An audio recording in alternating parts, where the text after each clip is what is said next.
Hey everybody, Yankee here. If you've been following the assault weapons ban lawsuits at the Supreme Court recently, well then you're probably as disappointed and possibly a little angry just like me today. Because you've heard that the Supreme Court decided to bunt on the Illinois assault weapons ban case. They decided, we're not going to deal with this right now. We're going to send it back to the lower courts and let them finish the process. Let them go through all the red tape first before we decide to rule on it. And even then, we might not have to. But there is one little ray of sunshine as they kick this can down the road, and that is in the order they actually say these laws are unconstitutional and that they will be decided as unconstitutional eventually, but they want to go through the whole process first. So that's kind of a guiding example for what the lower courts should do. It's basically them saying, hey, this is the right response. Let's see if you all can get to it so we don't have to intervene.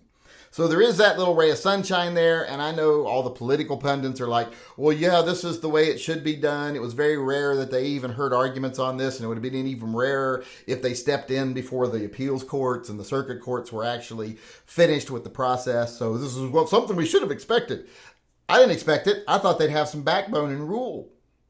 But seems like they're not going to. As I said, they've kicked it down the road again.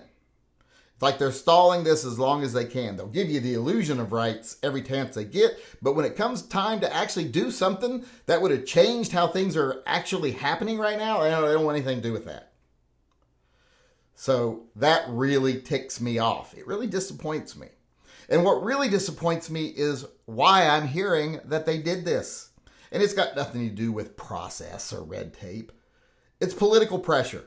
I've heard from multiple sources, even seen it on the internet, but heard from multiple sources that I know myself that are pretty in the loop on politics, that the Supreme Court was getting a lot of, not pressure, but persuasion from Republican lawmakers to not do this right now. To not say that you cannot have assault weapons bans or to obliterate other gun control measures right now. Because they're already facing an uphill sludge because of the abortion ruling.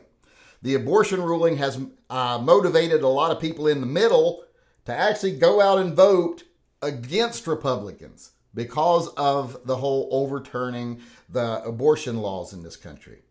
So that's something they're fighting right now, and they didn't want to also have people be motivated to go out and vote against Republicans because the Democrats are screaming, oh, the Supreme Court just gave every criminal guns and, made mass killings legal, all that crap they'd have to be facing. They didn't want the bad press before the election. Now, I'm a person that says, F that, because do what's right. When you're the law, you do what's right. And if that has an effect on politics, so what? Both sides suck anyway, so I don't really care who gets elected next term. Nothing changes. They all just do things for the wealthy and for big corporations. That's who they serve. And then they give lip service to the people they need to vote for them, but they don't ever do anything for them. And this is another example. When they asked the Supreme Court if it's true to not rule on this yet because they don't want to have to fight this at the ballot boxes, that just goes to show you that this is all about politics. It's not about our rights.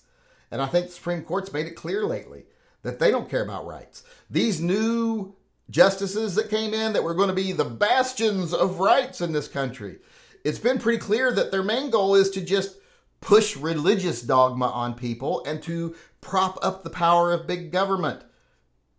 Even the president. So I am real disappointed with this court, although I'm not surprised because when these people were being nominated, I said these things.